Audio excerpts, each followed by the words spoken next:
No Jumper, coolest podcast in the world. And today I'm interviewing somebody who has certainly made a very unique mark on this world. Einer Banks, how you doing? Doing all right. How about yourself? Excellent, man. Very, very excited to have you in here. Yeah, appreciate it. Yeah, Coming. I remember there was one time where you stopped by the store years ago. Yeah. And you had like a little conference. We just had a conversation about like what was going on with your shit. And I when I look back at it, I'm like, damn, I wish I had done the interview then. I know you had said that. You're like, let's do the interview now. And I'm like, Oh, that day. yeah, that day. You're like, wow. you ready to do it now? I was like, I wanted to, but I was like, you know what? I'm gonna get some different shit to talk about. Really, back then, I was like, you know what? We're gonna do a cypher.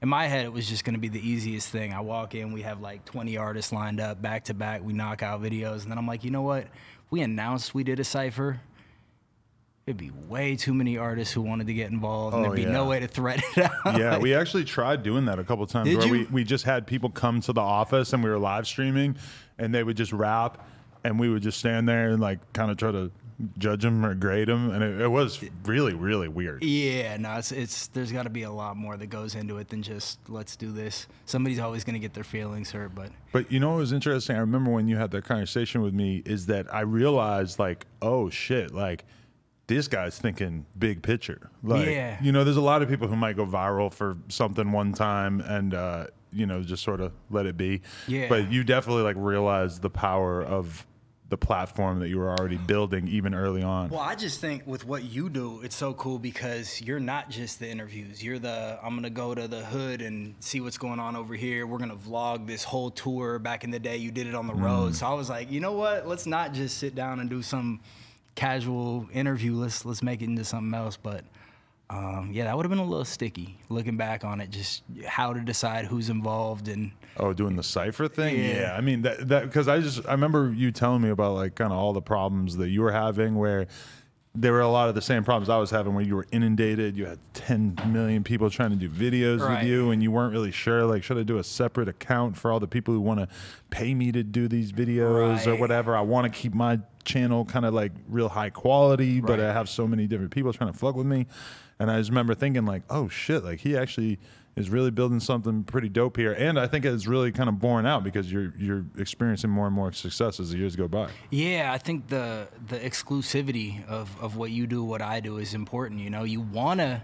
I like how you interview like the people who are exciting to you. Like Yeah. it doesn't matter if this guy's got clout. If he's entertaining, you know he's gonna say some funny shit. I just got to be excited about it, you know? It's a weird position to be in when I realize I'm excited about somebody, but the world is not ready for their interview yet. Like the world isn't going to think that they're as exciting as I think they are. Maybe we need to wait a little bit. Yeah, but sometimes you create that for them, like the 55th dude. Like I watched Oh that whole my interview. God. I just wanted to hear him talk. Like I didn't know anything that was going on, but I just saw the little snippet, and I'm like, I'm gonna watch this all the way through, try to figure out what's going on with him. And like, you Man. really launched like a whole campaign for this man. But you know what's crazy about that? When I was thinking yesterday is like that video, his interview has way more views than like huge rappers that Right. have done the podcast. Right, because he's hilarious. And because he- nobody's seen him like that, Right. really. Like that, you know, it's a very unique, one of a kind experience. When you know, once somebody's done 5 million interviews, they become a very different guest. You know, when Right, somebody's raw and they haven't really like done much on camera yet, it can just be super exciting. no doubt. Okay, give me a little bit. Take me back Yeah. into your upbringing, how you fell in love with rap, what your childhood was like. Yeah, so I grew up in the Bay Area, and you know, rap music wasn't really a big part of my life until later on. I was in like heavy metal bands, punk bands. Like I got my into the music by doing like local rec center shows. We'd have like 250 people. We thought we were rock stars. We thought we were taking over the world. And I have a lot of memories like that from my childhood as well, for sure. Like when I would be going to these shows and there'd be 40 people packed in a Elks Lodge. Yeah. You Oh, definitely thought that this shit was huge. Yeah, no, it'd just be like the local church or whatever, and there'd be like 7 huge amps plugged in to the point where every 30 seconds the power would shut down in the whole place. Power would go back on. Somebody would throw a surfboard out off the stage and literally surf on a board in the audience, which led to them just, you know, landing on the board, smacking their face on the ground. What kind of band were you in though? So all different. Like it was really like if you were part of the scene, you were in like 4 or 5 bands. Like I play bass over here, I sing over here. You know, it was just kind of like a lot of it was like, okay, there were the big bands that were like headlining or whatever, and then members of all the other bands would form the next band. And, right. you know, we just kind of created as we went. But the reality is, Friday night, it's where everyone went. That was the scene. So it didn't matter what kind of bullshit we were pitching. They were going to be there. They were going to be watching. So right. that was fun. But, yeah, that was like my first into like, okay, this could go somewhere. We'd want to battle the bands in San Francisco, like 250 bands. We thought we were taking over. And the reality was nobody really gave a flying fuck. After we got a free demo that we recorded. And I remember at that time we were like, as soon as this demo goes out, we're gonna blow. And we let it out and like nobody gave a fuck. And we're like, wow. Wait, what? Nobody cares about this? Okay. Back to the drawing board. That's crazy. That reminds me of, there used to be this band that I was on tour with a lot when I was like 18, 19, and they got a review in a magazine, like their first EP or whatever got reviewed by this magazine. And I remember going out of my way, going to Barnes & Noble, getting the magazine, going to the review, reading it, and the review was basically like, their anger sounds forced. It's kind of corny, and like the review basically just shit on it. And like, I'm thinking that this band is the fucking dopest, angriest, rawest shit. Yeah. And this review just basically says like, it's super generic and it sounds fake. Yeah. And I was like, what the, but when you're that young, you really believe that the shit that you're doing is like the most important shit that has ever existed. Oh yeah, and there's something to be said about having a fan base that's going to be there regardless, and then trying to take what you did and have it work elsewhere. And that was like, it wouldn't work with what I was doing. But when I started doing the videos that I did, I realized this can work anywhere. And that was kind of like the turning point. It was something that just kind of came out of the blue. But when it started working, I was like, yeah, this is really going to work wherever I go. We went to, started locally, went to different states. Wait, but so what has to happen between the end of the band and then you getting interested in making these videos? A whole lot. I stopped doing music. There was like, I had a guitar and I would, play it every once in a while. But there was one night I was staying in Santa Rosa at this house, and up in the Bay, in the North Bay, and there was a ukulele in the garage, and we were drinking one night, and this girl was like, hey, you should play a Snoop Dogg song on that. And I had never really played a ukulele, but it's like similar to a guitar. I had that ear. I played this Snoop Dogg song, and I woke up the next morning.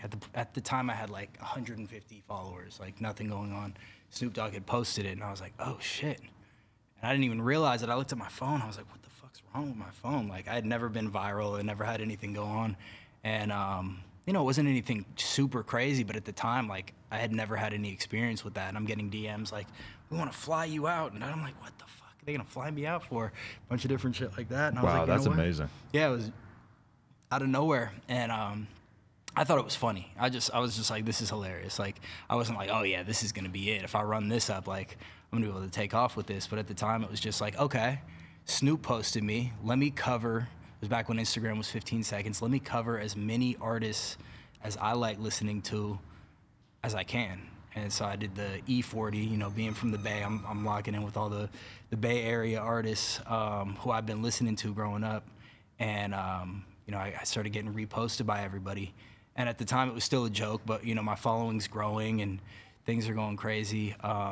These videos were going up from you just covering their songs, or were you actually meeting up with them yet? This was before meeting up with them. This was like the very beginning, figuring out what was going on. Wow. It was literally me sitting in, the living room, just knocking these out, and then somebody would post and a rapper would be like, do my song. And I'm like, all right, here we go. And I'd, take the little Post-it note, put it on the bottle of tequila, set my phone down, put shades on, read all the lyrics, and I'd knock out like 20 a day. It was just like, all right, I'm just doing this weird shit.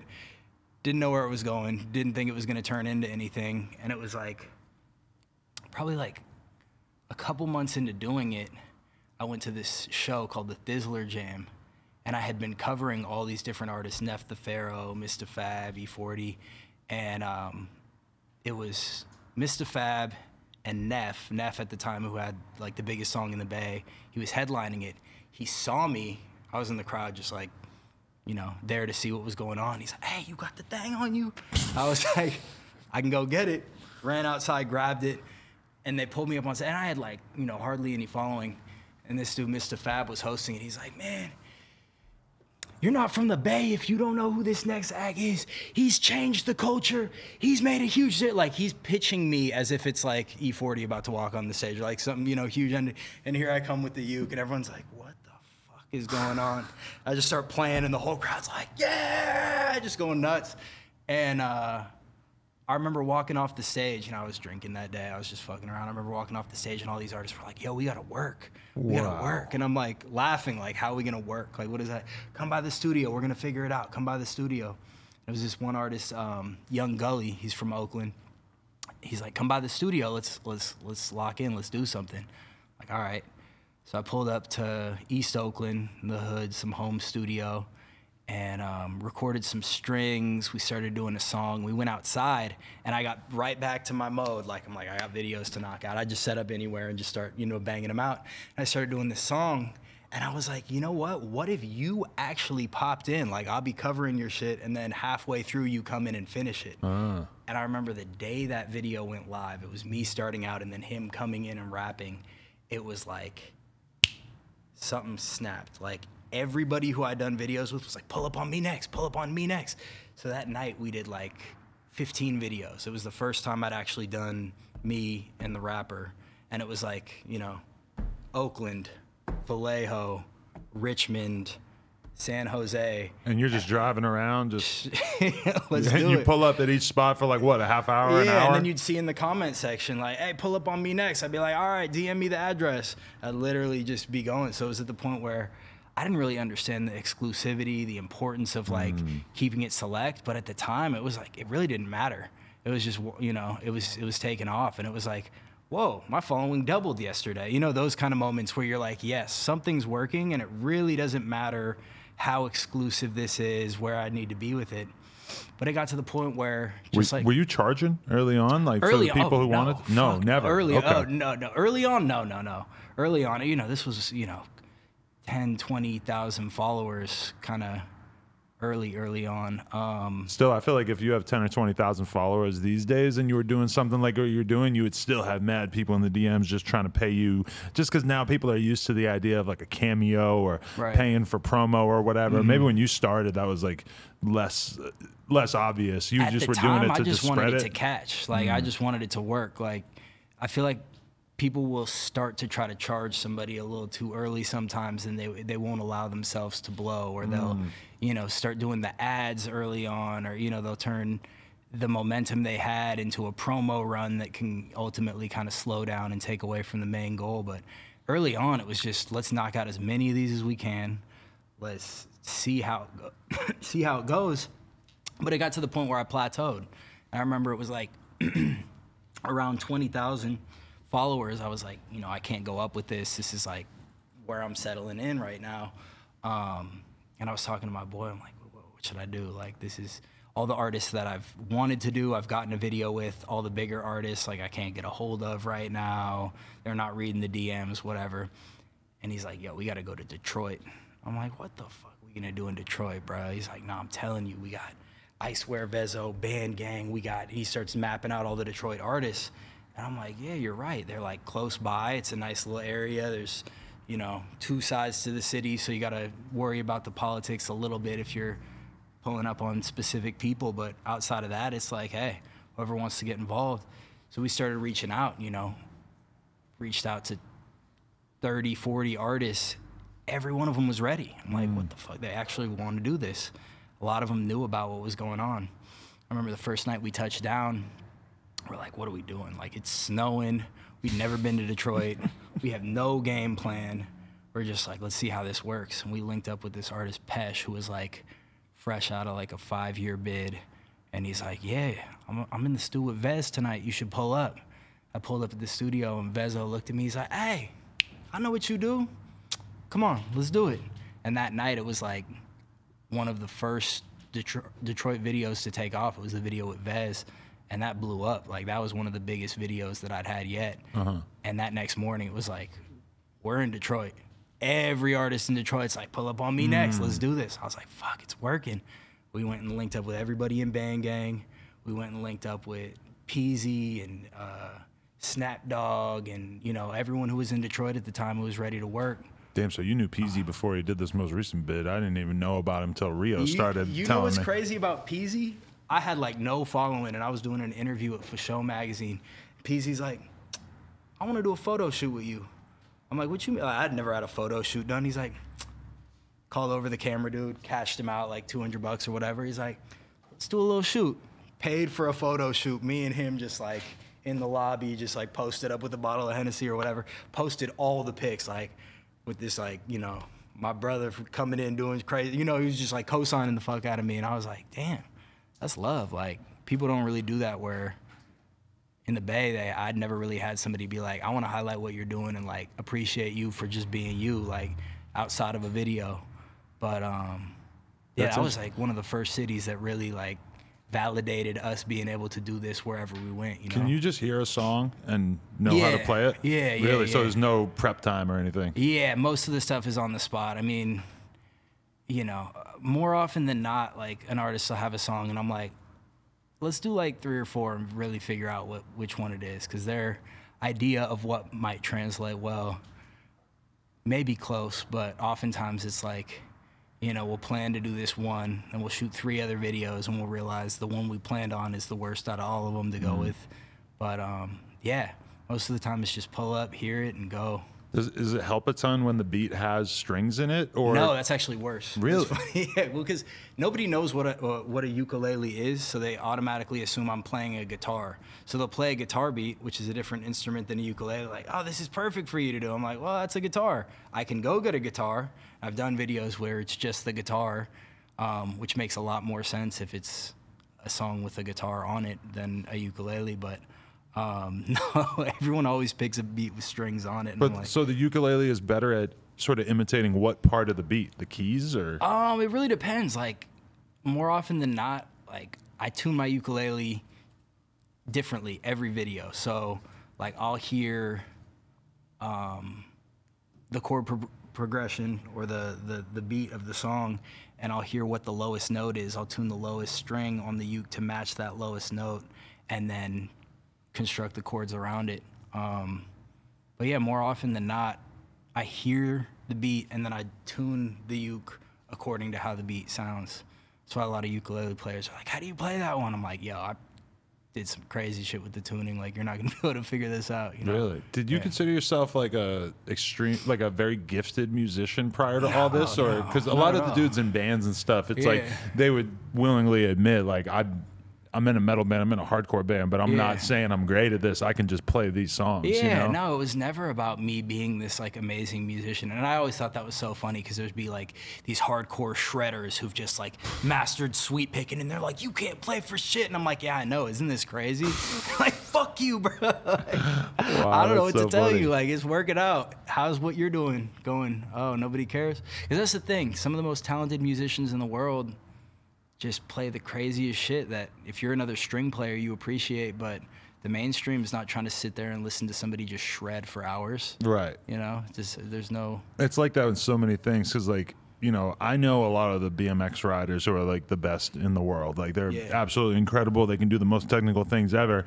And then, like, who are the dudes going viral? It'll be, like, a lot of times, like, some guy on a mountain bike who's just doing a crazy wheelie down the street. Right. Because the audience has to be able to relate to it in some way. And if you're doing a bar spin to over crank arm to 180 bar spin, I mean, nobody even knows what the fuck I just said. So, I mean, that's, very, very hard to wrap your head around. Whereas I think that's what's cool about your shit, is it sort of breaks down, like, playing an instrument into a setting where people, like, a lot of rap fans have never thought about picking up an instrument. So it is a very unique take. Right. Yeah, no, it's definitely a different spin on it. And I think it's familiar enough, but unique enough that people are like, what the fuck is that little thing? Like, they'll remember it. If I was just playing a guitar, I don't know if it would have had the same kick or appeal. I feel like there's a lot of guitar in music, but a ukulele with rap is just kind of like, wait, what? Yeah. You remember it, you know, that little guitar, even if you don't know what it's called, bro, with the little, yep, you know who it is. Yeah, and I feel like people know your name now, but probably for a long time you were the guy with the little ukulele. Just beautiful. I prefer that. Really? I hate the fame shit. Really? See, you got tattoos, you're recognized in public, you can't eat There's a no way meal around and it. shit. I look like Jimmy. I'm just, you know, no tattoos, no chains. I'm not doing the designer shit. So if you recognize me, you really know. Like, I was at the chicken spot the other night. I had a mask on. I was with a friend. She's like, they're going to know who you are. I'm like, fuck no, they're not. This kid comes up, bro, are you Einer? I was like, no fucking way. This guy, right? I'm like, all right. And as soon as they do know, I know he knows everything about what I got going on. If he's going to recognize me without it on me, without, you know, I'm like, he's like, yeah, bro, you know, I'll just listen to them tell me all about what they know. And that's cool to me. But the whole, like, you know, dealing with mass amounts of people harassing you on a daily basis, I deal with a little bit of it. Like, yeah, if you go to like Rolling Loud or some shit. You know, if you go to that, yeah, Rolling Loud's a nightmare for me. My dumbass went to the first Rolling Loud with the uke on me. Ooh. Hey, pulling out the phone, holding it up to me. Hey, just play it real quick. I'm like, get the fuck away from me. Oh my God. Because every rapper brings 4 friends who also are secretly rappers. Little did you know. Facts. Everyone is a rapper. And they all, I'm sure you deal with that shit all the time. Oh yeah. All 4 need the interview next. Yeah, and they're pressing you on the spot. That used to be a weird one back in the day, especially. Well, because you were accessible. That was the thing. Way too accessible at that store. I was looking at you like, how the fuck has he stayed in the same spot for so damn long? Because I don't even like being around people. I don't even pull up to the studio. Like, what I do is turn me so antisocial. Because I know the second I walk in, hey, let me get mine. Every single artist thinks they deserve the No Jumper interview. They deserve the video. You know. Once it becomes a little too transparent that you are a walking, talking clout opportunity for people, your life can get kind of unpleasant at a certain point. Yeah. No, it's fucked, and that's, you know, kind of where I'm finding myself now. Is like, of course, everyone wants a video. I'm doing the production thing now, and like, there are artists who, you know, I haven't posted a video for 4 months. I'm like, I noticed that. Yeah, we just went #1. Like, unless it's something that's like up here, I don't want to keep doing this whole like, you get a vid, you get a vid, you get a vid. You know, it's just like, let's do the stuff that matters. The last vid we did ended up turning into a song that went #1. How about we just do that with all the next ones? Like, I'm more on the mindset that, like, I've done my, you know, 3-4 years of knocking out videos with everyone who feels like they're deserving it. If you want a video, there's the business line for that. If you want to work, you get in the studio. I don't care if you're up and coming. I don't care if you're huge. Like, I'm working with anybody who's ready to lock in the studio right now. Definitely, because you have to know your worth, because other people are going to base their judgment on what you're worth based on like how they see you treating yourself. And like a good example is Cole Bennett. Like Cole, there's like a lot of other people who were doing videos at the time that he was sort of coming up doing videos, and a lot of those people probably made a lot of money from just doing a shitload of videos here and there. And there's probably a lot of those guys who could say at the end of the week, hey, I shot 20 fucking videos this week for $1,000 each. I made $20,000 this week, so nobody can tell me shit. Right. And I relate to that, and I understand for sure. Like, I respect that. But then you look at what Cole built with Lyrical Lemonade by just being really, really choosy and not going for every quick buck. Right. And that's pretty incredible. And like the trajectory of his career as a result makes you view him as in, that shit has a ton of value. If someone's going to pay for a video from him, it should be a fuckload of money because he's kept the level of quality so high, you know? And not only that, but just launched people who nobody's ever heard of. So many artists that people don't even register that he started, literally birthed. And, you know, I had a good amount of that too, where people are like, you're the reason such and such. I'm like, great. Let's keep that going. If that's how you feel, I'm not in here to claim like I started this or, you know, anything like that. But, you know, You've had it too, where you do an interview with somebody and you're literally the reason that they have any presence anywhere, because you just launched their personality, launched them to the world, and then all of a sudden the next week you see them with him, and you're sitting there like, well, yeah that was it's a weird feeling though too, because it's like I can put them on a stage where people can see them and recognize them, and all of a sudden real quick start to latch onto their talent. But it's like then people get the idea that this can be reverse engineered. So because I had this rapper on the podcast and he blew up, that means that any old person can come on the podcast and they're gonna blow up. It's like, no, that was the guy. Like I think about how many interviews I did back in the day that never went anywhere. Right. That got 10,000 views and nobody has thought about it since. Nobody remembers them. So they remember the ones that went up, and then, you know, I was doing the same thing. Like I remember coming down to LA and, you know, early on, it was like, hey, if you do a video with him, and other bro, we'll get you with such and such. And I'm like, oh, great. Let's do it. Of course, you never get the video with whoever it is. You got a bunch of bullshit on the page. And then, you know, you get the video that matters and nobody even remembers any of the other ones.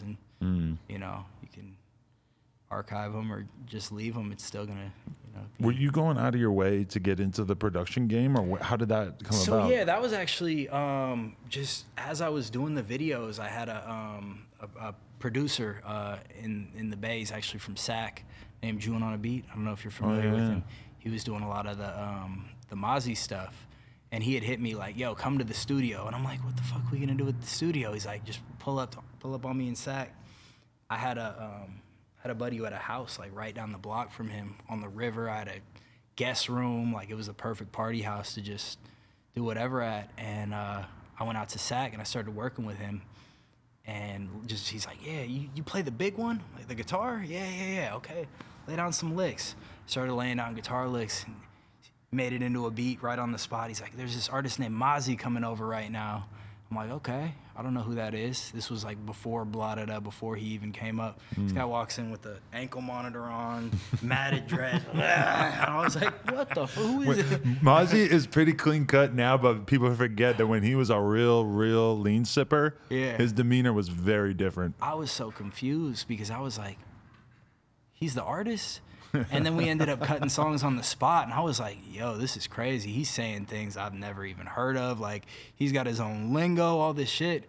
And it was like a month later, like the song Blotted had dropped. And people were like, you know who this is? I'm like, actually, I got some songs with him. And then like that dropped, the next songs dropped, and I'm like, you know, it's my first 1 million views on production. I had a couple more drop just from that, you know, few set of sessions that I had. And then I was like, you know what, I'm gonna do my own album. Like, I don't know how any of this works, but I'm about to figure it out, because I'd be sending beats out and I'm like, okay, they're ignoring these. Like, I'm gonna just put together my own shit because I know I'm gonna drop it. So I just got like, you know, 54 features, just a ridiculous amount of features, like 18 songs, put like 5 people on each song, produced all the beats on it, dropped the album before anybody was ready to receive an album from me. But it was just like, I'm gonna do this for me to show that it's a bigger thing than just these videos. That's dope though, but that sounds like so much fucking work, like putting those songs together individually. Like I don't think I could do that. It's fucked. It must have been insane. It's fucked. No, I was hosting actually. I was the guy who was like hyping up acts at shows, like at a show in Chico. Y'all ready for? And I'd read this list of like, you know, shit artists that I didn't even know were paying for slots. So you started getting booked for that kind of stuff early on, like, whatever the fuck I could. You know, I was trying to, you know, figure out a financial way to stay in the game and do what I was doing. And I had this guy come up to me who was taking pictures of me. And he's like, what's good, bro? My name's Scotty. I'm from the Bay. I saw you got an album coming out. And I'm like, how the fuck did you see that? He's like, no, I'm a big fan of what you're doing. Like, I'm like, for real? Okay. I got this studio. If you wanna record the whole album at my studio, like, it's all good. You can bring artists over. I can mix and master it. And at the time, I didn't even know what that meant. I was like, okay, mix and master. Sure, it sounds like it's important. Sounds like something I should do. Yeah. Like, this guy knows it's important. He's like, I also shoot music videos. And at the time, I had like one of the biggest studios in the Bay recording my album for free. But after a while, they're like, well, we have paying clients, and like, you know, fuck you, basically. Yeah. Like, go to. So I hit up the guy. I was like, yo, let's do this album. He's like, yeah, I got you, and helped me put it together. He was recording me playing strings every weekend. I go over to the studio and just crash out over there. Got the album done, and then started getting other placements, and was just like so comfortable recording strings over there and knocking shit down with him. When it really started working, I was like, yo, we got to get out of here. Let's go to LA. Like, there's nothing for us in the Bay. He's like, I'm ready. Let's go. So picked up everything and decided we'd hit up LA and see what it had to offer. Wow. There is kind of like a freeness or a freedom to when you're that early in your career, though, right? Like, I'm picturing you sort of like just hosting shows and like all these things that like probably just wouldn't make sense to you at this point in terms of how much your time is worth. But it is kind of fun when you're in that stage where like, you know, I used to get booked to, you know, go host a show for $500, and it's like, that's what I'm doing that night. And maybe I can make a vlog while I'm doing it and fucking make a little bit more money. And then all of a sudden your career gets to a certain point where it's like, some of these things just don't really make that much sense for me to be putting time into. I had a deal with Target, and I was still doing like $200 hosting gigs. I'm like, what the fuck am I doing this? Target? Yeah, out of nowhere. When did that come about? Yeah, that was like one of those out of the blue opportunities came through the email, and we're like, nah, this isn't true. And sure enough, it ended up being a real thing. But that was like right around the time before I moved to LA. We were, just doing what we were doing in the Bay, and I ended up picking that deal up. The beauty of it was we didn't even have to post anything. They just wanted us to create content. So it was for their socials? Yeah. Oh, wow. Yeah. But yeah, that was like, oh shit, there's a real bag here. Like maybe we can keep doing stuff like this. But before then, there was like no sight that these things existed. So I'm just doing the grunt work and doing whatever I can to get up. But yeah, no, it seems like a whole nother lifetime. Did you have to go out of your way to like learn how to be better at playing the ukulele? Or is that something that just sort of clicked into place for you? You didn't like study it at some point? Nah, I've never even studied it. I mean, studied it in my own way, as pertains to me, but like reading sheet music, that's never gonna apply. Yeah. Knowing how to play like full ukulele songs, that's never gonna, I just need to make sure I know how to translate any song on the uke, and just pretty much the act of doing it, I got better at it, and I've never really thought like, oh, I gotta go practice. Right. It is pretty crazy when I think about it, because it's like I've seen your career through all these different like levels basically, and along the way I feel like even you would probably have to admit that if somebody like doubted that your stuff was going to be big, that you would have understood that they had that perspective. Oh yeah. But it's pretty crazy how you just keep sort of like taking it to a different level, and like with the Polo G song and shit, that was just kind of like, fuck, like this guy really is not trying to let anything get in his way, huh? Yeah, I mean, I had done songs that had, gotten plaques and turned into something, but what I realized is I don't think my fan base even knows what a producer does. It's kind of like, this is a unique niche, and I think if you say producer, somebody's thinking that's the guy who makes movies, or that's the guy who puts together Hollywood sets, or, they're not thinking, oh, that means he makes the beats. But for the Polo song, it was like, you've seen the video, now you see me doing the same thing in the song. It's a direct translation for my fan base, and now I'm getting like, you're my favorite producer. I'm like, wow. It only took this long for them to realize that's what I'm actually doing. Are you trying to do more in the making of the beat as well? Oh yeah, absolutely. So you're trying to make the entire track from... Yeah, I've been doing it. And that, that's where I'm at right now, is like just continuously getting these placements and running it up. I've been doing a lot of work with the production stuff that, it doesn't go viral, so nobody really cares if you were on track number 7 on this album or whatever, but number one's number one, so that made a real impact and, a statement. And right now I'm like, yo, unless it's a video that's like makes way too much sense not to do, I'm not really interested too much in that. I'm flying to New York to go do videos right after this. Right. But you know who I never thought to compare you to, but I think it makes a shitload of sense, and I saw you actually worked with him recently, is Travis Barker. Oh yeah, what's crazy about Travis is like, before we even worked, he had hit me up like, hey, if you need anything, like he's kind of been like the rap gang uncle. Just like anything you need along the way, like just you definitely will send those branches out to people from time to time. I'm just like letting them know, like, yo, I fuck with what you're doing. And it's like, from him, that just means so much, right? Blink-182 was my life, like, starting out. So it was like, to link with him and Lil Wayne, it was just, I'm just sitting there like, what the fuck? Like, and to have Lil Wayne be like, yeah, man, like, you're crazy. He turned to me and he's like, people like us drive the culture forward. We don't take from it, we add to it. Most of these other people, they take from it, but you and I, we're gonna be around for a long time. I'm like, the fact that this man's even putting me in the same, like, in the us, like people like us, fuck? Like, oh damn, I'm losing like, my mind. That's pretty cool. And what's crazy about that is like, we post the video and people are like, man, Wayne fell off and da-da. I'm sitting there like, I'm gonna throw up. Like, I don't even know how to please anyone at this point. Like, I had a Lil Wayne CD in 1998. People don't understand how big of a deal this man was. Yeah, I think it was like last year the biggest album debuted at like 400, 500,000 first week sale. When Wayne dropped, it was like 975,000 first week sale, or something ridiculous like that. And it wasn't even in the streaming era. Like, this man did such a significant thing with his music that's like, even now during the streaming era, people who are having the most successful projects aren't even getting half of what he did. To explain that to people who weren't around during the Wayne era, who didn't get it, is just like, all right, we'll just let them assume whatever they want. It's like, I don't need you to compare Lil Wayne to like Lil Baby. Like, they're clearly at very different places in their career. The fact that Wayne can drop an album and still do as well as he does, and the fact that he, you know, is still doing it, is just that in itself. You should show him love and not even consider disrespecting him by saying he fell off or whatever. The same thing as Jay-Z. Yeah, Jay-Z doesn't sell as many records as Lil Uzi Vert, but that's okay. Like, it's not, you do not need to compare these two. Yeah, let's see what they're doing in 15 more years. Exactly, the fact that it's several decades is just like mind-blowing for anybody. I mean, you think about the trajectory of rappers, like people that you've interviewed who you don't even hear a thing about, and it's been what, a year, maybe 2 years, and they're just like not even a mention, and they were so big at that moment, and everyone's, oh, they're the next, you know, whatever it is,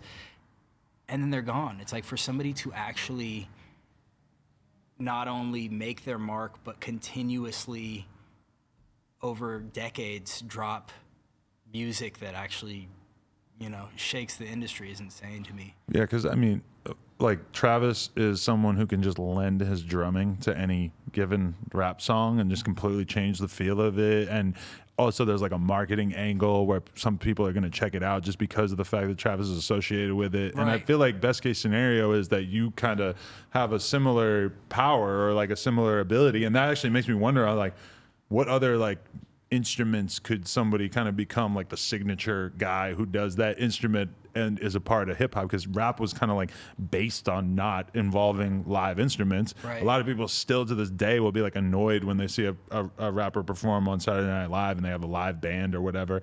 It's just, to a lot of people, that's like not hip hop.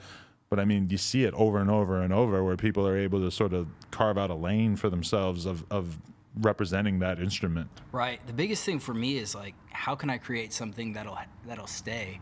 If you would have told me, you know, 4 years ago that I was gonna still be doing this and get to the point where I had the #1 song and get to the point where I'm still linking with whoever I wanted to link with, I'd say you're crazy. Like, there's no way that's gonna last that long. But it's just figuring out the formula and figuring out what it takes, not just to be viral for that moment, but to maintain that and to not, you know, a lot of these people will go way up in like a week, and most of these guys who you see just crazy viral out of nowhere, it's the same way down, you know? They just jump up to this huge spot. My shit's been gradual. Going up, I'm going up. It's never like, yo, he's taking over, he's going crazy. It's just been like, oh yeah, oh, there he is again. Oh, there he is again. Like, you're gonna see it. You're gonna continuously see it, whether you want to or not. It's not gonna be every single day. It's not, you know, some people burn themselves out on doing this shit. They're just like, I need something every single moment, and it's just like, you know, played out at a certain point. So figuring out the formula to just keep it around for a long time, and, you know, doing what you've been doing. Definitely. But so now you're like permanently attached to Polo G in the public's perception because of the fact that I think so. Like, I'm in my head, I'm like, oh fuck, they must have a really tight bond or something. Would you say that you had like a particular connection with him, or is that just the song that worked out? Yo, I had Barrowline hit me up and showed me who Polo G was, like when he had like 40K followers, and she's like, he said he really wants to link with you. I started listening to his music, and I'm like, I don't give a fuck how many followers he has. I'm doing this. I, like, you know, told the team, like, hey, this one might not really, you know, meet the standards that we're looking for, but I believe in this guy. Like, this is gonna go crazy. And we did our first video. I remember reaching out to like anybody I had at the time. I'm like, yo, I believe in this kid. Worldstar posted it. I got it on, you know, wherever else it was, but it made it such a thing that was like, they weren't really posting artists who weren't known at the time. Like, everyone waits, you know, till it's an artist who's extremely popular to really show that love to. And I hadn't really had anyone who was on the come up posted everywhere, but Polo was one of the first videos that like ended up getting posted by a bunch of people, and everyone's like, yo, you gotta link with him again. You gotta link with him again. It was like, it just clicked, it made sense.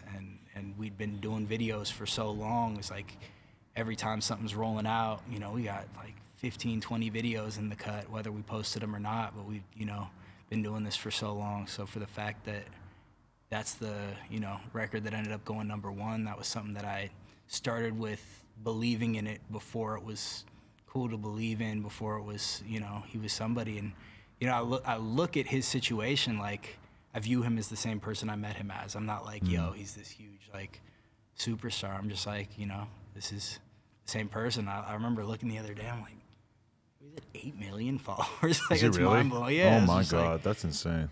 crazy. Well, it's like some of the people that you come up with, you don't even register what their growth is and what their, you know, value is to everyone. And like, just thinking about it, thinking about how many artists that we know who haven't had a #1 hit, and it ends up being his #1 hit before, you know, so many other artists is crazy to me. Definitely.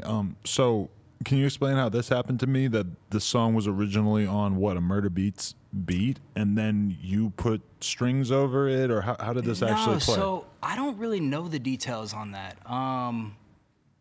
We did our video, and we had done, it was like right when Polo was rolling out the GOAT. We had done a bunch of content for the GOAT, and at the end of the day, it was like winding down. He had just done like GQ, a bunch of other shit at the house. It was like on some quarantine shit. I was playing this melody, and Polo's like, oh yeah, that'll work. And a lot of the time I'll just play a melody and he'll just go with it. So I was playing this melody and he's like, oh yeah, this is crazy. We shot the video and it went out of here. It was just like, everybody wanted it. It went viral on TikTok. I was getting harassed about it every single day. And he hit me, he's like, yo, we gotta turn this into a song. I want you to do exactly what you did in that video, turn it into a beat, let's go crazy. So the song dropped, it went #1, like 2 weeks passed, and then we find out about that. Like nothing was even brought up, and then there was a post made about it. So I guess he had writing credits on it or something like that. But as far as the production of the beat, that was me and my boy Cinco had been the ones who produced that.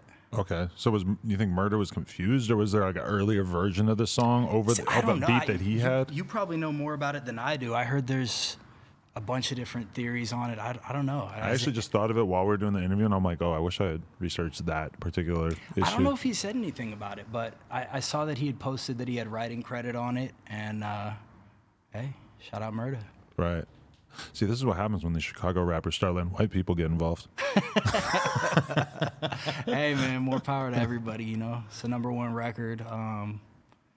You know, there's no reason not to celebrate it. You don't want it to turn into something that, you know, weird vibes are on. And, right. You know, it's nothing but good vibes for me. So, yeah, I don't know. I think we'll hear more about what's going on with that. But as far as I'm concerned, take a look at the credits, go to the producer section, you're going to see 2 names. It's me and my boy Cinco. So, for sure. Big #1 for us. Hopefully more to come. That must open up your world of people wanting to work with you, or people willing to do like actual beats, or like get actual beats from you in production, have you evolve like that. Oh yeah. Having a #1 song, like, I mean, your shit was already pretty popular, but that must just open shit up so much where so many more people are like, okay, yeah, like, I want some of that special sauce. I mean, it's just like people only hit you up for one reason, and you get sick of even responding at a certain point because it's like, yep, I know why you're hitting me up. Right. Now they're like, yo, let me get beats. And I'm like, wait, what? You only want beats? Like, yep, got you. Yeah. Let's do it. Oh, you're an up-and-coming artist and you're not hitting me up about a video? Let's get in the studio. Right. You know, I'm ready to work. I'll knock out 8 songs with an up-and-coming artist, and my goal right now is like, okay, we got the #1 with an artist that people do know about. Let's get an artist people don't know about launched this year. You know, a lot of the greats to do this have built up with an artist and really launched their first hit. So my focus is just to help craft different artist sounds right now. You know, get some of these artists' first hits and really, you know, have them make their mark, and then, you know, tie in the videos however it makes sense, but just move more methodically with it. Not just do videos for the sake of doing videos. Oh, he's hot, let's do a video. You know, that was kind of the flow with it before, but now it's like, okay, if there's something more going on, if we have, you know, 4 or 5 songs together, okay, yeah, we can do a video. But you know, I don't want people to think like, oh, if we just do songs, he's gonna do a video for it. I don't want there to be this like, all I have to do is a song with him and I got a video kind of mindset. Like, I want to work with the people who are actually trying to work and get a song out, and if the video happens to come up, you know, we'll figure it out. But yeah, no, the opportunity's insane, and I'm just super humbled by it. So many people reaching out, so many people who I've been wanting to work with, just ready to work. So I look at it like I ended up getting my first platinum plaque, and I kind of just kicked back. I was like, okay, we did it. And I realized what I needed to do was get back in there, just grind 10 times harder, because now I have the opportunity. This time, we're not kicking back, working. I'm going to assume that the production credits, that the bag from that, from a #1 song, just having production credits, that's probably like a bigger bag than you've ever experienced in your life, like a life-changing situation. You know, I'm not even thinking about that. You know, I've been financially free, doing what I'm doing, living by what I need to live by for so long. I'm more just looking at, you know, that'll come, and it comes down the road. The pub money, you know, rotates in, but I'm just looking at, you know, getting the next points on the board and having the next songs drop, and, you know, being part of having something drop every Friday, rather than like, I can't wait for this one song to drop. I feel like a lot of people will have this one song that they think is going to come out. I remember my first experience with that. I had Nipsey call me into the studio. Whoa, and I didn't was realize like, that. yo, I love what you're doing. Let's do an actual song. And I was like, no way. He wants to do a song and not a video? That's crazy.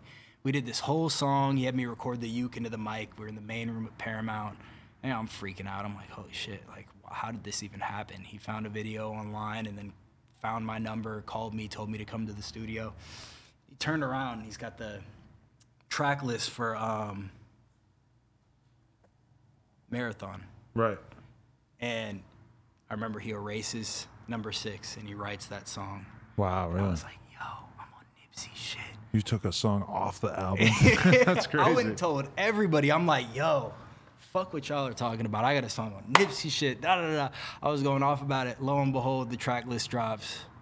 Your boy was not on it. And I was sitting there like, my homies are like, yo, which one did you do? I'm like, yeah, I'm not talking about shit anymore. Yeah, in the music game, for sure, that's a lesson that you learn. Because you'll be like, I got a feature. Well, how many rappers have we seen say they got a feature with Drake? And we never heard the feature with Drake. Yeah, it's crazy. You know, I got 150 songs that'll never drop. It's just, you know, a lot of this is just doing as many as you can and seeing what sticks, and, you know, not being stuck in any individual thing, but just focusing on the process, not worrying about, oh, if this one drops, things are going to change. Like, okay, if this one drops, things are going to change, but I have this and this and this to do every day to make sure that I have one dropping over here, one dropping over here, one dropping over here, keep the ball rolling. Is your ideal situation just being locked in the studio every night? Is that kind of how you've structured most of your nights now? Yeah, I mean, you know, I got the studio at the crib, so I don't have to do the whole, you know, shuffle where I pull up at the session and they're like, hey, where's the? I'm like, I see what you wanted me to get here for. So having your own environment, you can kind of invite people in. Yeah. You know, I've been flying out different producers that I'm working with. Got my boy Chef over here. Okay. I told him he gets his return flight once we go platinum. So having him locked down, we just been buckling down, knocking shit out. And yeah, like really just building the team up, and buckling down, you know, focusing on what's important, focusing on what's right here in front of us, not worrying about too much of the extra shit going on, because it's real easy to get caught up in the bullshit of this. You just gotta, you know, focus on what's beneficial right in front of you, I feel like. Right. Do you ever get caught up in the bullshit? Like, is there ever, you know, like you're probably working with artists who don't like each other? Or... Oh, yeah. I mean, I hate that. The politics about this shit, you've been involved in it too, where it's like you interview somebody who somebody else didn't like, and like, yeah, it's definitely gotten in the way of what I do. And you know what's so crazy is like even overseas that happens. Like we went to London, we went to Italy, and we were linking with people. And I linked with this artist in London. And I had the biggest artist in London come drive 45 minutes to basically explain to me why he couldn't do a video with me, because I had done somebody else first. Wow. I'm like, all right. I don't know why you came all the way here to just tell me that, but, you know, it was somebody who was an op or somebody who was, you know, not on the same level as him and his, you know, weird ego rapper bullshit. But wow. It doesn't matter if it's a different country. It doesn't matter if it's, you know, the same city. Like, a rapper's ego is a crazy thing to play with. And if you end up just going in and not doing your research and picking a side before you started, you realize, oh, now I can't link with all these people, or maybe one of them will link and they don't care about it, but it's kind of break. I notice you do a lot of the both sides shit and say, hey, I try. I'm not playing this game. Every time I do, like, that's one thing that I feel is like a sign that things are going well, is like if I can interview someone and then interview somebody a month later that does not get along with them at all, and they both like mutually respect and understand that this is just what I do and that I don't give a fuck about. Do you find that the month is necessary, the time in between is necessary? Sometimes. Yeah. Sometimes, because back-to-back can be a little weird. Yeah, I've done a couple back-to-backers and actually had it work. I've also done the back-to-backers where it fucked up both of them. And I'm like, all right, well, none of these are going to drop. And maybe I'll link with one of the two people further down the road and have it working out. But yeah, that's, you know, that's one of those things that as much as you say you don't play into, if you're in this game and you're linking up with different people, like you get involved in the politics whether you want to or not at a certain point. Because if you're a rapper, in a lot of cities in America, if you're a rapper, you just really basically have to choose a side. You can be affiliated with this side. It's like that in Sacramento. It's like that in Chicago. And there really like is not a lot of room for you to go and be cool with both sides. You'd think that like because you're not rapping and you're just playing an instrument, and let's be honest, because you're white, that there's going to be like a certain degree of leniency where they're not going to. And I think same thing with me. If I was a street dude and it was me doing interviews, then a lot of the shit that I do wouldn't fly, because I think that people would expect me to sort of play favorites in a different way, you know? Nah, absolutely. I think producers, they don't see the artist face to face. They're just sending beats from a computer. So you'll see It's true. on their pages they're doing both sides and it doesn't matter. But for me, being next to the artist, having more of a relationship, knowing them personally, having, you know, been in their house, met their families, eaten dinner with their parents, you know, had the actual connection, you pick up a little more of that, like. And then you go do a song with somebody who shot their brother. Yeah. And they're like, whoops, this is not cool. Like we just can't accept this. This is not going to work out. You know? Yeah. So I'm, you know, constantly skating that line. But, you know, the more I look into it, it's like, okay, is any one of these people going to inherit my beefs? Are any one of these artists that I'm linking with going to not fuck with such and such? No. Right. Nobody's stopping shit. So they want to claim you like you're the hot girl. Right. It's like at a certain point, if this is what makes sense. Pause. My own staff is laughing at me here.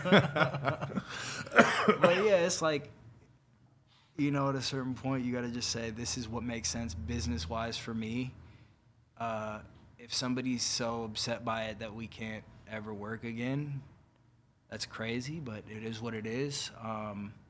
But if I'm doing it, it's something that made sense business-wise. And most people who are in this game and here to stay and have had several years, they don't let these things fuck them up, because at a certain point, you're linking with people who are linking with your enemies all the time. Like, it's a small pocket, and like, you did a song with such and such, but he did a song with your enemy. Does that mean you can't do a song with him? If you're in that mindset of like, I can't work with him, and him, the career is, you know, unless you're just doing something insane, like your inability to work with half of the industry based on your own problems with them usually doesn't allow you to remain, you know.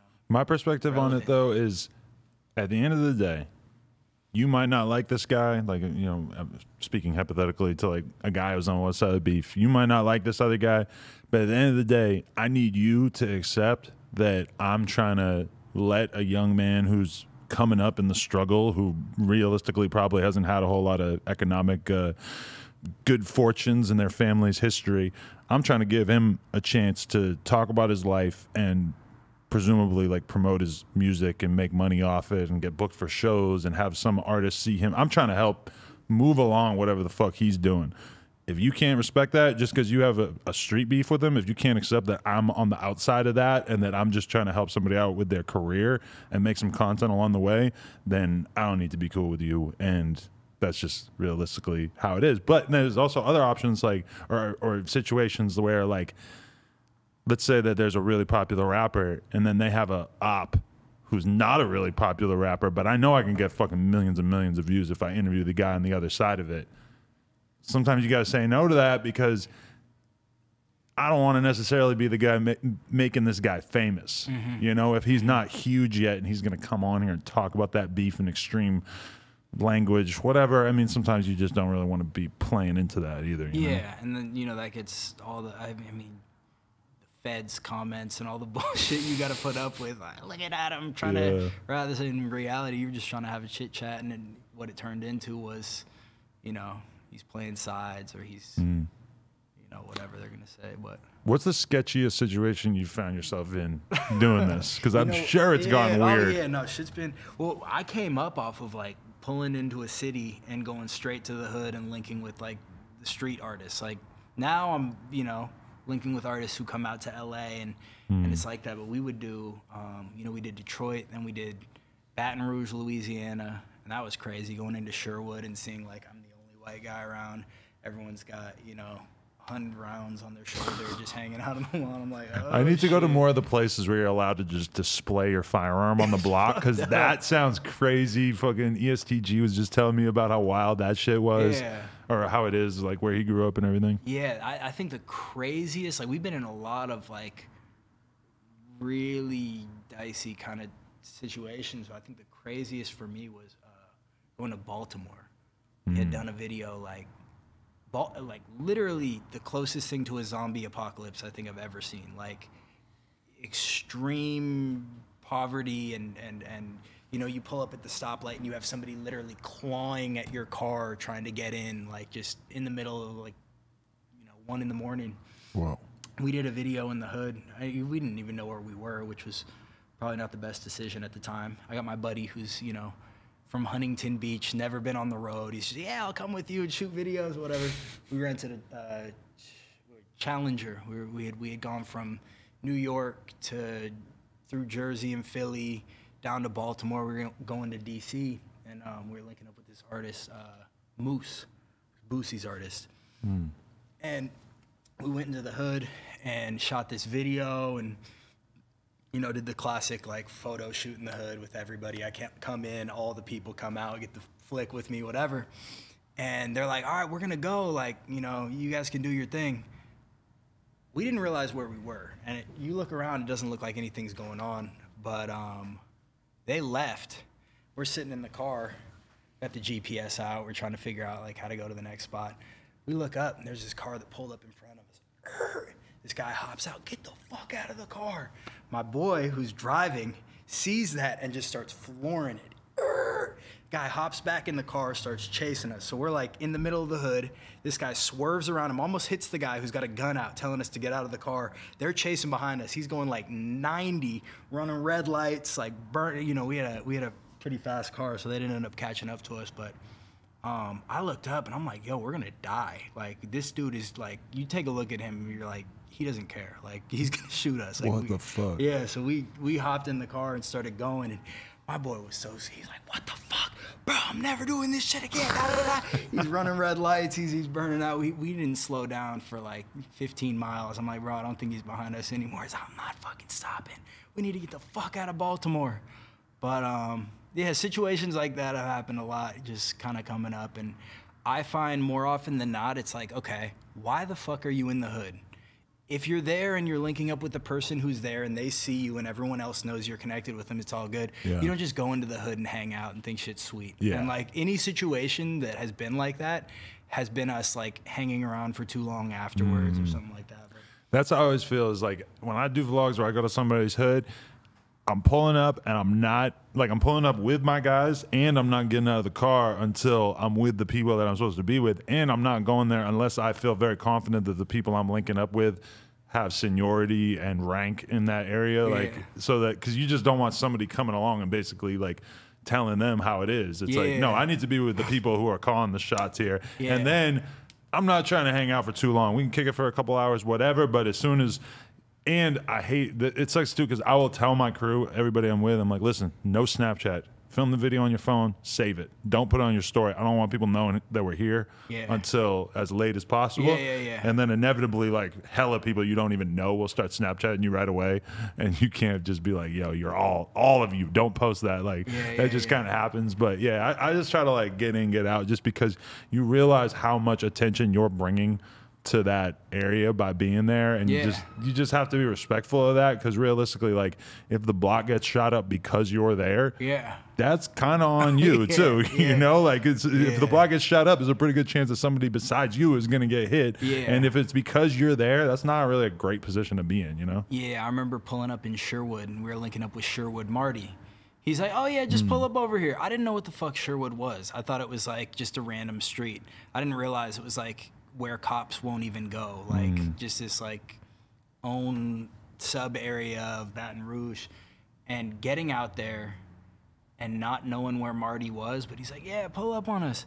I'm looking around. Everybody's got a gun, and they're, like, slowly, like, walking toward us. I'm like, yo, where the fuck is Marty? Like, and he pops out, and as soon as he did, it was like everybody who was like following us was like, oh, you're the. He ran, and everything was good. Photos, you know, the hood mascot has arrived kind of vibe. But prior to that, it's like, oh yeah, we're gonna die. So you really got to make sure you're doing the right thing. But yeah, I've learned to appreciate the fact that I don't have to do too much of that anymore, and that was the building to get where I'm at now. Yeah, definitely. When I think about like all the vlogs I ever did that went viral because there was a crazy ass fight that I was just standing right there for, and I'm all up in the fight, and just like there's so many things that could go wrong once you get to that level, because it's like, even the other day, fucking my friend AD, he posts a crazy fight on his Instagram story. I repost it and give him credit on the No Jumper Instagram, and he's just hitting me up right away, like, I got to take this down because the dudes who are involved are serious dudes. And it, like, you know, him posting that, even though then it was just me reposting it, was way too much. Like, and if we were nobodies and we had like, you know, 1,000 followers each or whatever, then it doesn't matter. But once you get to a certain level, like I posted, I wasn't actually even there. It was a couple of my friends went to the bar, and one of my friends knocked this fucking dude out, and I had the video and I posted it, and this is probably like 5 years ago. And immediately I got the fucking dude's sister in my DMs telling me about how he's a saint and your friend knocked him out for no fucking reason. I'm like, oh God damn it. Like, that was like 30,000 follower Adam. This girl was like in my DMs making me feel horrible about posting that. And I'm like, all right, fuck, I'm sorry. You know, I deleted it, whatever. Yeah. But it's all those early on like vlogs. And I feel like from what sticks out to me in your course and growing into what you've, you know, turned it into, what's been different is you're getting involved. You're driving there, you're pulling up, you're, you know, with Lil Pump going around state to state, showing the behind the scenes. Like, nobody was really showcasing, you know, you'd have the interview, but you wouldn't have the ins and outs of every situation. I feel like that was really what led to you know, your earliest like unique offset. I'm different from the rest of these people, and I feel you though, because grow into what you are now. Now my shit is like what you're saying, where it's like people pull up to your studio and they work with you. I have people pull up here because it just lets me make so much more content when I can just do mad interviews here. But then also there is like a little bit of the magic that gets lost because it's not me going downtown to some warehouse party, because now I'm thinking about it like, what the fuck am I doing hanging out at this crazy ass party where somebody could come in here doing whatever to me. Yeah, and you know, as much as you want to get involved, you got to realize like you are a certain figure that, you know, somebody would love to sock you in the mouth and get it on camera, you know, to just do some bullshit to like, we got him. Like we have such a culture of like, oh, he's got a chain, let's snatch it off his neck and post it around. Oh, he's, you know, out in public, let's, you know, take him out. So, you know, so you have your own thing going, you don't have to deal with all the bullshit. But are you determined to mostly stay the same? Like, you haven't changed the way you dress, or you're not doing all this rapper stuff, right? You know, fuck. If I'm going to keep up with the dude who's got however much jewelry on his neck and designer, like, you know, the whole time I've been just wearing the same clothes. And, you know, before getting, you know, all the designer and anything else, I'm like, I gotta get a property. I gotta get a second one. I love being the person in the room who people don't look at like, oh, he's got hella money, you know, and knowing the rappers that you're around and what's going on with their deals and how much money they actually have. And like, it's humbling realizing like, okay, they got a peacock because their job is to appear at this level of, you know, status. I don't have to do that. Like, I didn't sign up for it. I don't care at all if people are like, oh yeah, he's balling now. Oh yeah, he made it. Because it's like, you know, how many ways can I point a target on my head if I'm, you know, buying all the jewelry, keeping up, doing all that? Like, that's never been me. I've never really thought that was something important. I've kind of gained my status based on what I do, not what I portray or how I look or how I act, or, you know, I just kind of been very much me the whole way through. Definitely, yeah. I mean, when I see a rapper with a big ass chain, that's exactly what I think is. I think that shit is a prison that you're wearing on you, because that is putting you in a situation where you can't move around easily. You're going to be a big ass target to some of the most dangerous people in this area, in this city, realistically. And, you know, it's just, I don't want to having even $10,000 or $20,000 around your neck. Fuck all that. I don't want to fucking have to worry about that. Right. If I wouldn't walk around with $10,000 in my pocket, I would put it in the goddamn bank so nobody could take it.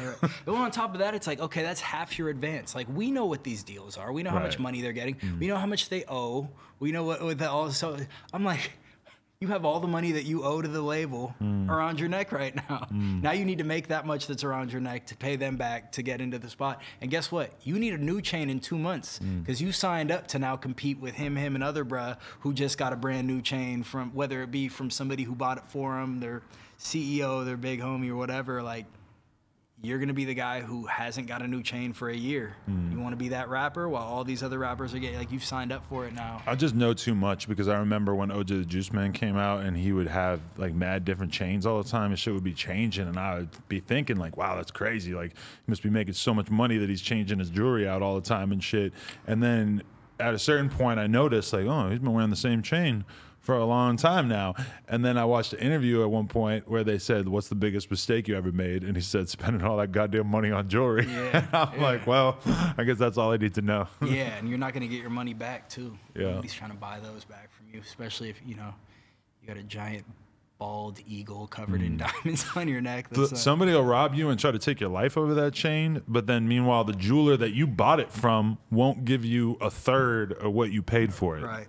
Right. That's a harsh reality check right there. Yeah. No, I love the fact that I didn't have to sign up for it. And guess what? If I was rapping, I probably would. You know, it's just kind of the if you're moving up and you're doing what you're doing,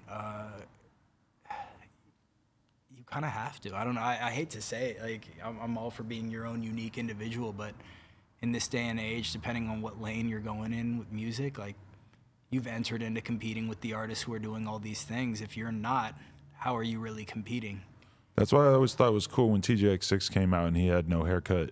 His shit was just mad woofed out, no lineup. Yeah. I was like, bro, that's badass. I've never seen a rapper with hair like that before. Not giving a fuck about it. Yeah, I thought that was pretty sick. And then I think he got a lineup at one point, and I'm like, that kind of ruined it for me. Yeah, he sold out at that moment in time. I don't know, but that was weird. But no, I think about when I met J. Cole when he pulled up to my store, and he was just wearing like a Nike sweatsuit, no jewelry, no security guard. That was the only artist I was thinking of who hasn't really. But he did. Early on, he did have the chains going on. But then, you know. Remember the story about how he had this Versace shirt the fucking stylist gave him? And then I think at this award show in the same night, French Montana and some other artist all had the same Versace shirt. Oh, shit. And that was like what kind of made him check out on the designer thing, was just sort of realizing like, I don't want to be out here just looking like everybody else, bro. This is stupid as fuck. Yeah. Nah, it's I can't even begin to try to keep up. And my style sense is just so far removed. I wouldn't even know what to do if I'm buying designer shit. I remember I bought a Gucci windbreaker at one point, I think to wear in a Famous Dex video or some shit, which really seems like a poor use of money at this point. But I bought it and I wore it, whatever, and you know how many times you're gonna wear it? You can wear it a couple of times. If you wear it more than that, you start to look stupid. But then J. Cole had a music video where he was sort of like making fun of designers and SoundCloud rappers and all that kind of stuff, sort of poking fun at it, and he was wearing that jacket in the video. And I'm sure that he didn't know that jacket was like the one Gucci jacket that I bought in my life, but that just like really made me feel like, felt like a direct hit. This is a stupid thing to spend money on, bro. Yeah, for sure. So, okay, when you think about where you want to be at in a year or 5 years, what's the stuff that you're really working towards right now? Sure, yeah. Building my team up right now. I want to have a squad of producers that I have around me, signed to me, or, that I'm working with who have answers. Any kind of beats, any kind of sounds. If we get the inquiry coming in, hey, we need beats for such and such, got it. The answer is not no. And there's so many different styles. There's so many different requests, and like having a number one really showed me like, yo, if you're gonna do this and you're gonna do it well, there's not enough hours in the day that you as one single individual can fulfill all these requests successfully and end up, having placements go through. So right now I'm building up the team, signing my producers, getting the home team situated, and in the next couple years, a lot more Billboard, a lot more radio songs, a lot more building with different artists. I know I got to keep the main thing. Like, I started doing videos, so it's important to continue doing that, but to really just focus on the ones that are going to take it to the next level, and not just enter into the, okay, well, I did one for him, so I got to do one for him. Now I got to do one for him. I don't want to water it down, and I feel like having taken a break from it and kind of stepping back and realizing I have complete control over this has been empowering. And oftentimes you just do what you think makes the most sense, and there's no real reason when you look back. There's no real benefit that came of it. It was just something that you continue to put out content to remain relevant. Now I'm like, okay, 2 songs that I've done that started as videos and turned into songs. The first one went gold. The second one went #1. Let's do that with the next one. Like, let's continue to have these videos be actual songs, and the video is promotion to a song that I actually produced, and now we're on the Billboard with it. Rather than I do a video with an artist, I had nothing to do with the song, I blow them out of the water with this video, and then it has nothing to do with me in the long run, Focus more on like, okay, I'm doing this because I'm involved. I'm doing this because we have an actual song together. I'm doing this because it adds to the forward momentum of where I'm trying to go, rather than just doing it for the sake of doing it. It's a pretty crazy path that you took to get to this point, but it's pretty amazing that it's working out. Yeah, I appreciate that. Like, man, the most unexpected way that somebody could become a force in rap music. Right. Yeah, and it's it's not about the ukulele. It's not about any of that. It's about how you market it. I could be the guy who juggles next to a rapper, as long as that's obviously not going to work, but as long as you have a method to it and you line things out to the point where you're going to be selective and you're not going to allow everyone to get involved with this. I think the biggest part of it is just figuring out how to move with it, making the right decisions on the way up, and building something that's something that everyone wants a part of, but not everyone can have, something that everyone wants to be involved in, and they can work their whole careers and still never get there. Just having that thing that's different, unique, that stands out, that everyone wants to be involved in. Definitely. Okay, last question. I probably should have asked this earlier. R.I.P. King Von. Who else that you've worked with really stands out when you think about, I'm sure you lost a bunch of people. Oh, yeah, so many. Man. yeah.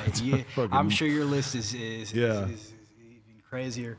I guess just what's like the one that stands out the most, because I was just watching the King Von one earlier, and that's one that like sonically really hit. Like, he sounded amazing over the ukulele, and just everything about that just was, you could tell he gave it his all. Yeah, I mean, as far as artists that everyone would know about, Juice. Oh, yeah, Juice, of course. I was just, the Lil Loaded situation. One of my favorite unreleased songs I have with Lil Loaded.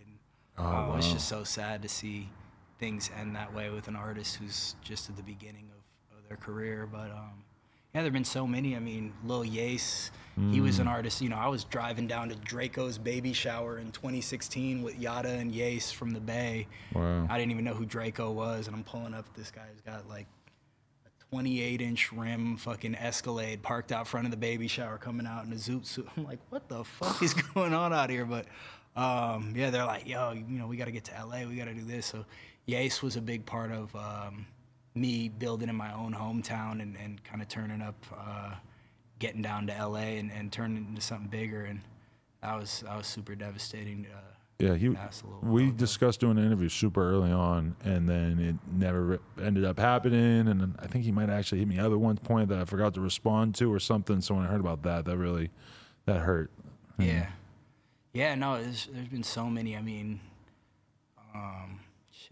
Baton Rouge, Zorilla, G Money. It's like every city that I've gone to, I can name 3 or 4 artists who I had linked with, and something happened. I think the list is like 20 plus, but. Yeah, and that's what's so crazy is like there are these videos that people will continuously go back to. Houdini in Canada. Oh, wow. These different videos, and like people are reposting them for years and years and years as like one of the fondest memories of the artist is like that video with me. So that's a big deal to just be part of a moment that's kind of like set in stone based off of, sad events that we didn't know were coming. No, that's a fact. Yeah, as soon as you start to like see your content being used to memorialize somebody, that does fucking hit home of like, wow, like this interview is going to be something that this dude's family and this dude's fans are going to potentially go back to for years and years and years when they're trying to remember this person they lost. And that actually feels like a lot of responsibility, Well, for you, that's got to be what? X for sure. X. Yeah. I mean, X and Peep were the first 2 for sure, and then I guess Juice was also like the other. You had the holes in the wall, early on with them. That was probably one of your biggest, huh? X was the biggest by far. Yeah. And the first one to blow up. Yeah. It's kind of crazy because I don't know what I could ever do on here that would actually be bigger than that. Really. Yeah. Crazy. And was it that it blew up afterwards, or how did that? I mean, it's like I did the interview, and like as I was looking at the YouTube analytics the other day of the views, because you can chart his career. It's like he gets a little tiny bit when it comes out, then his music starts blowing up, and then it kind of starts going crazy. Then he passes away, and it's the biggest spike ever, like 1 million plus views in a day. And then like they're like will just be random times where it'll just blow up again. I don't know what it is, the YouTube algorithm or something, but that one, I don't know. It's just crazy to just think about how much real estate that shit has in a lot of people's brains, Yeah, that's been a big thing for me is like a lot of people will do the whole like capitalize off of whoever's death. And like, with the Juice one, we had this video and I'm like, I'm not about to just drop this right after this happened. Like, I don't want to, why wasn't it out before? Everyone, why are you deciding to drop it now? So I ended up sitting on that one for like 1.5 years. And I'm like, you know what? People need to see this. It was like a 10-minute freestyle he did with me one night. Oh, wow. You know how those are. Oh, yeah. It just goes and goes and goes. So. Yeah, I've had that too, though, where like we'd interview someone and then, a week later they get shot or something crazy happens. They get locked up. Right. And then people get on our ass for putting it out. And it's like, bro, I already did it. I was just waiting to drop it. And that was the crazy thing. Like with the Vaughn one, like we had done 2. We dropped part 1 together. It was alive.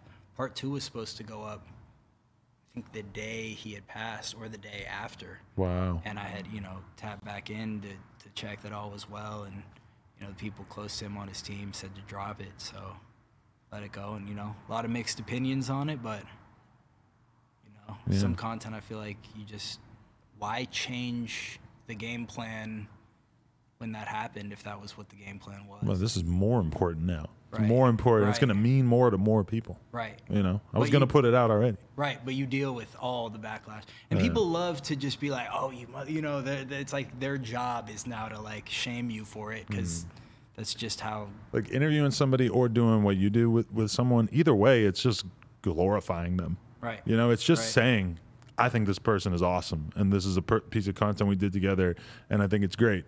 And it's like, why would that be less something you wanted to put out into the world just because they passed away? If anything, I have more reason to want to cause everybody to get together for this piece of content and celebrate them or whatever, Right, yeah. No, it's always been a touchy subject, though. I feel like that and then skating the lines of politics is like, you never want to end up in the wrong side of some bullshit that has to deal with someone's life. Yeah. I don't want to be disrespecting this man's legacy by dropping a video if that's how it's viewed. So at first I really didn't know how to deal with that. Like, do I drop these videos or do I keep them up? Or, you know, if a certain thing happens, is it still okay to drop something that you did and you had planned on? But I think more often than not, it's like, if it's out, it's out. They'll get mad about it for a little bit, and then everyone will remember how great it was. It's a big part of this game is just sort of having to get used to the fact that people are going to be mad as fuck at you all the time for no reason. Yeah, exactly, and you just have to deal with it. Because in your head, it's like, how could the 5,000 people who commented on this video and told me that I shouldn't have posted it, how can 5,000 people be wrong? Yeah. But then you have to think, like, this has 1 million views. Like, that 5,000 is really not that big a deal. More people will comment some negative shit than anything. Right. If they like it, they're probably sharing it with someone rather than commenting on it. Or just watching it and liking it and then moving on with their day and maybe liking it, but not even a lot of times. You know, this just doesn't stand out to people as important. Whereas if I read an article and it pisses me off, that's the kind of thing I might tweet or I might talk about on the podcast or some shit. You know, me reading an article and being like, oh, that's a good point. That was a well thought out article. That's really not doing as much to my psyche, my inner desire to talk about it, you know? Yeah. All right. Anybody you want to thank? Anybody I want to thank? Yeah, shout out my team, Big Rob in the cut, my boy Scotty, got Chef in the cut, my boy Cinco, anybody I'm working with now. Yeah, thanks for having me. No, I feel like it's pleasure. Long overdue. My first link with you, I wanted to have something to talk about other than just videos. I feel like I've done so much talking about videos. That's tight because I feel like a lot of people want the interview really, really early. Yeah. And that's very wise that you kind of, and not like you even asked for it. I asked you. Well, I remember you had said something, like you had mentioned my existence like early on. It was like 2016. And I posted like, Adam, I'm coming for you, or like some shit. And you're like, yo, what the fuck? Like, who is this guy and what is he talking about? And you're taking a step back. I'm like, you know, maybe I should wait till I have a lot more to talk about. And, you know, having done other interviews, I'm like, okay. I did this interview, and they found this one thing to focus on that made the entire interview look like I was talking shit about somebody. Like, let me tiptoe back from these interviews and not have opportunities for people to just find this clickbait title to, like, throw me under the bus on some bullshit. So I've really been hesitant to do a lot of interviews because I feel like that's the theme. You know, going into my hometown, did an interview with them, and the title was like, you know, just some obscene shit. And they're like, you gonna promote this? I'm like, as soon as you change that title, I gotcha, yeah. That's so funny. Yeah, smaller YouTube channels, they realize that like the only way that they're gonna get a viral hit is by doing the craziest title. The craziest shit. And they just so consistently will go like way. People think that Vlad or me are bad. It's like, bro, you want to see somebody who's gonna really like mistitle some shit? Yeah. Find yourself somebody who's got like 20 subscribers and they just know that this could be the thing that goes viral for sure. Right. Well, and it's like, if you already are under the impression that somebody is bad, just don't say some shit that they could spin against you, you know? So, but yeah, appreciate it. Thanks for having me over here. Einer Banks, my man. Thank you, bro. Yeah. Einer Banks, No Jumper, coolest podcast somewhere. Check us out on YouTube, SoundCloud, iTunes. Like, comment, subscribe. NoJumper.com if you want to support. And we will be on stream Friday listening to your music. Appreciate you, man. Hell yeah.